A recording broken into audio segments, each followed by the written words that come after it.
Namaku Guntur.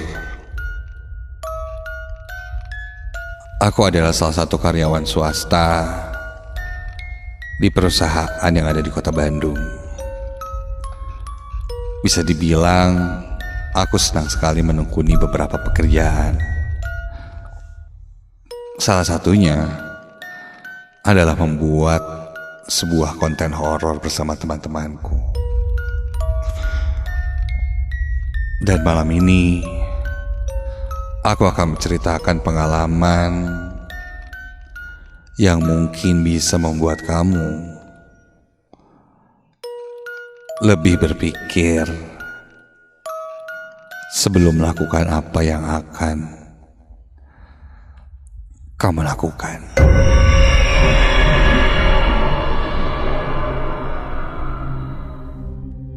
Hari itu adalah hari di mana jadwal syuting dilaksanakan.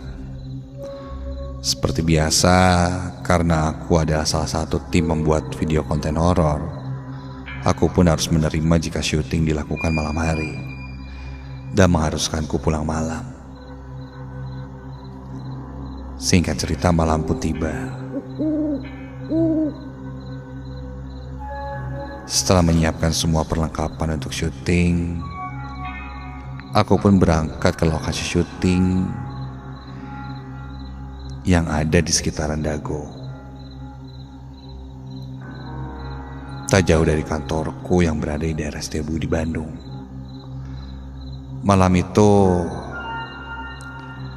karena aku tidak membawa kendaraan, aku menumpang pada temanku Robi.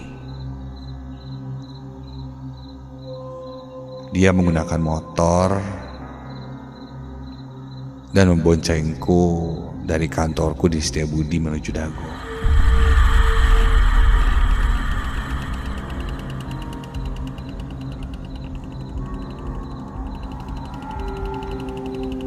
Cuaca malam itu memang sedikit dingin dan berangin. Jika dilihat sih, sepertinya akan turun hujan. Jam 8 malam, temanku Robi yang menyetir, dan nanti pulangnya baru giliranku yang menyetir. Sepanjang perjalanan banyak hal-hal seru yang kami bahas untuk memecah suasana malam yang sangat dingin. Barulah sekitar jam 9 kurang, kami pun sampai di lokasi syuting.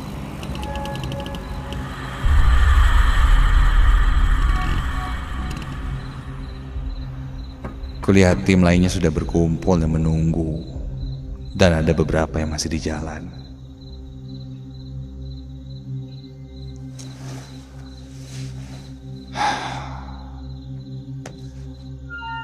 Kata pemilik tempat, kami baru bisa mulai syuting jam 10 malam lebih. Jadi kami pun menunggu hingga waktu yang sudah ditentukan.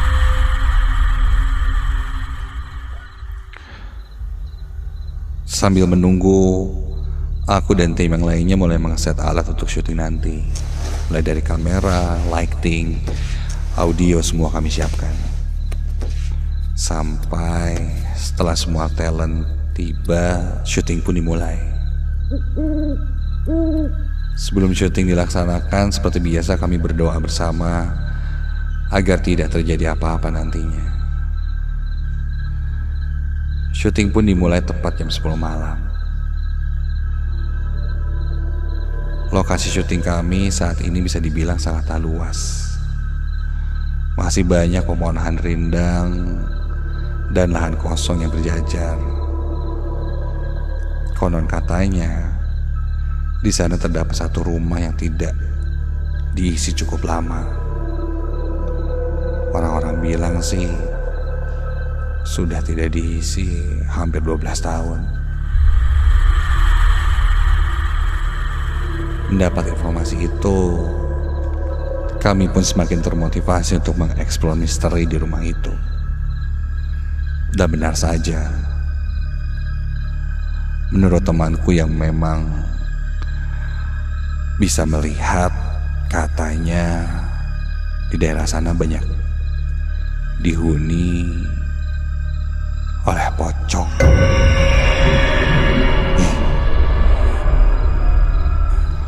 Aku yang tidak bisa melihat, mendengarnya saja sudah merinding. Satu persatu tempat kita explore, dan di tengah-tengah syuting temanku Robi berkata, dia seperti melihat bayangan putih di salah satu spot di rumah itu.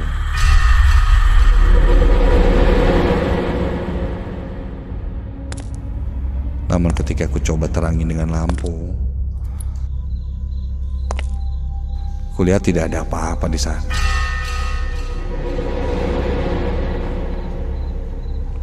Bi, yang bener lo. Lu lihat di mana tadi? Lumayan nih kalau beneran nampakin di kamera. Pasti banyak yang suka episode ini. Ya kan? Namun setelah ditunggu lumayan lama, ternyata tidak ada apa-apa. Sampai malam pun berlalu dan tak terasa saat itu sudah menunjukkan 1:30 pagi. Karena sudah terlalu larut, kami pun menyudahi penelusuran dan memutuskan untuk pulang. It's a wrap guys. Gak kerasa nih udah jam segini. Tahu gak tadi si Robi bilang katanya ngeliat bayangan putih-putih gitu di pojokan. Semoga dapat lah ya di kamera. Ya minimal ke-record lah. Lumayan kan penampakan. Yaudah kita balik aja yuk. Setelah semua alat dirapihkan, satu persatu dari kami pun pulang.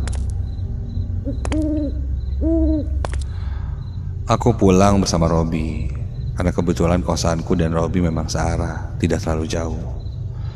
Karena di awal aku sudah sepakat saat pulang aku yang menyetir, aku pun terpaksa menyetir.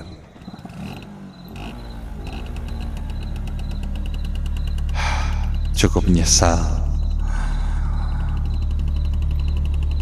Karena ketika menyetir pulang dengan menggunakan motor, udara dini hari terasa lebih dingin, bahkan sangat dingin. Robi mengeluh mengantuk dan menyuruhku menancap gas agar cepat sampai ke kosan. Jalan pulang memang agak sedikit menurun, jadi aku tidak terlalu berani untuk mengebut. Ditambah jalanan sudah sepi.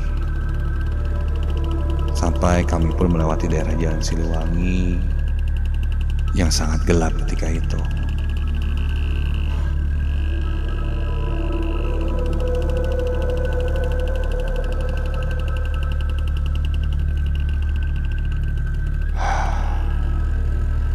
Selama perjalanan, Robi tidak berkata apa-apa.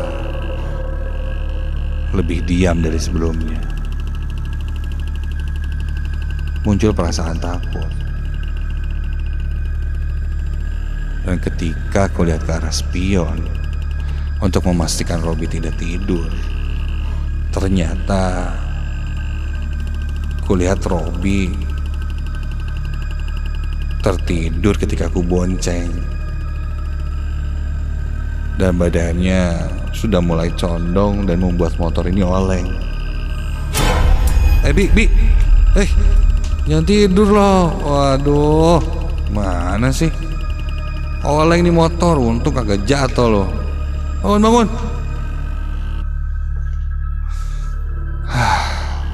Hampir saja terjadi kecelakaan saat itu.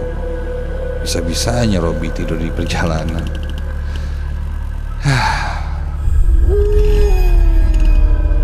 Singkat cerita, sekitar jam 2:30 pagi, kami pun sampai di kosan. Begitupun dengan Robi. Setelah masuk ke kamar, karena aku sudah sangat lelah, aku pun langsung memutuskan untuk tidur tanpa bersih-bersih terlebih dulu. Mematikan lampu kamarku, lalu merebahkan badanku di atas tempat tidur. Entah kenapa malam itu aku merasa sangat lelah sekali. Mungkin bisa dibilang ini adalah waktu syuting terlama aku selama ini. Sampai ketika aku sedang terlelap tidur,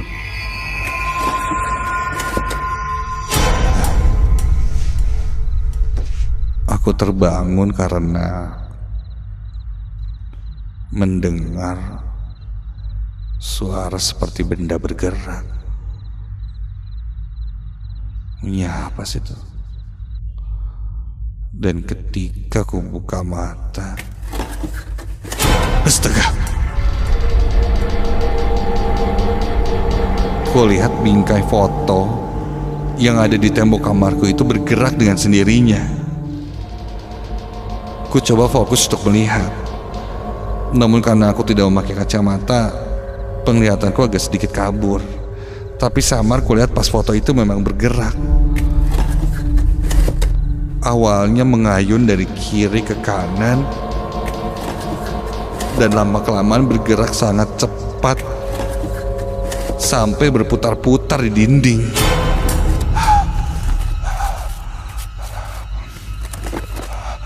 Aku melihatnya dengan sangat jelas, tapi badanku tidak bisa bergerak. Seperti ada yang menahanku untuk bangkit dan bahkan untuk berteriak ketika itu.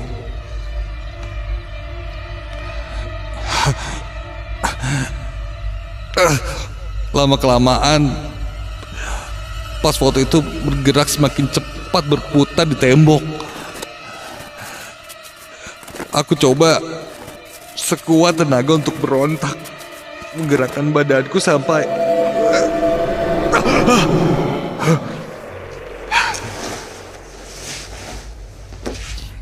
aku pun terbangun, dan ketika ku lihat ke arah figura foto yang tergantung di tembokku,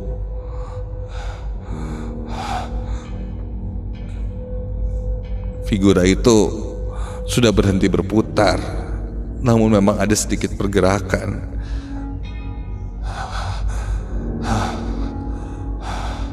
Dan akhirnya figura itu berhenti bergerak.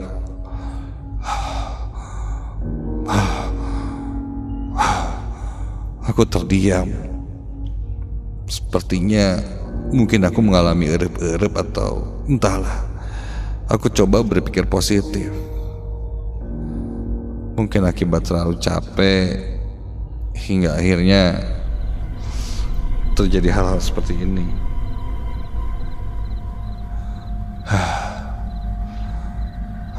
Saat aku akan kembali untuk tertidur, tiba-tiba ada yang mengetuk pintu kamar.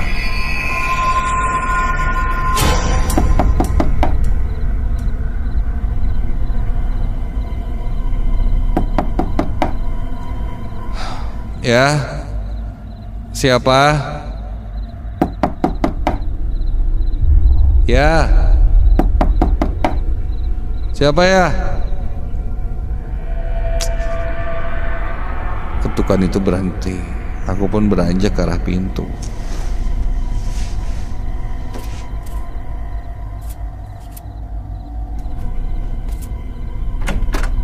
Ketika aku buka pintu, berdiri di depanku seorang laki-laki. Saat itu aku tidak memakai kacamata. Aku pun tidak terlalu jelas itu siapa. Tapi dari perawakannya itu si Robi. Bi, kebetulan banget lo dateng. Masuk Bi, gue mau cerita. Tadi gue erep-erep. Ayo. Robi pun masuk dan duduk di tempat tidurku. Aku pun duduk di sebelahnya. Serem banget tadi. Gue pas tidur, nih figura yang ini tuh gerak sampai muter-muter gitu Bi. Asli sumpah gak bohong. Bentar ya, gue cari kacamata dulu. Nggak jelas gue.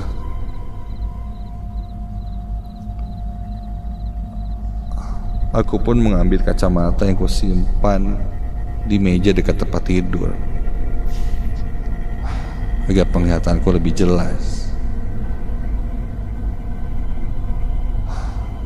Setelah ku ambil kacamata, aku pun memakai kacamata. Dan ketika ku lihat ke arah Robi, astaga,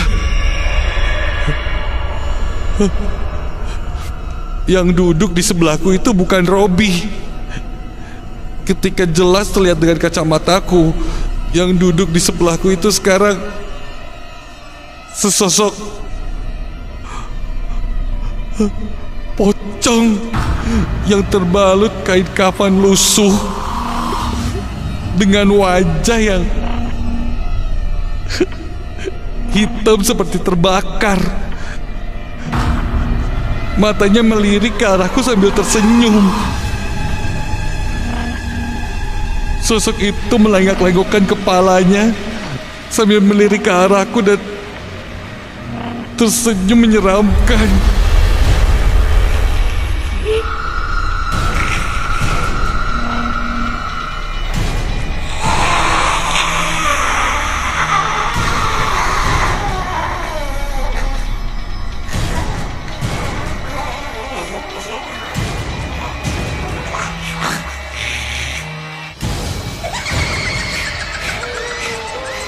Spontan aku langsung lari keluar dari kamar. Kakiku sangat lemas. Aku coba terus berlari hingga sampailah aku di pos satpam yang ada di depan kosan. Penjaga kosan yang mulai panik memberikanku air putih langsung menenangkanku.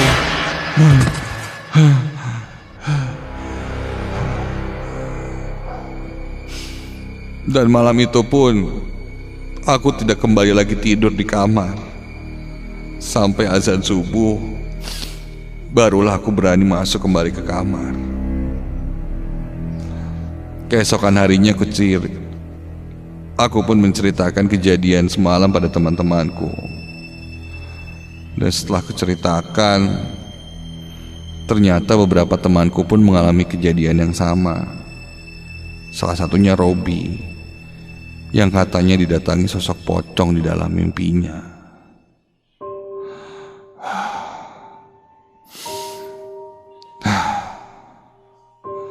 Kejadian didatangi pocong ini pasti ada kaitannya dengan lokasi syuting yang kita datangi. Jelas aku tidak mengerti, namun aku mengerti bahwa mereka itu memang benar adanya. Karena saat itu aku sudah melihatnya dengan jelas oleh mata dan kepalaku sendiri. Sosok pocong yang mengikutiku sampai ke kosan.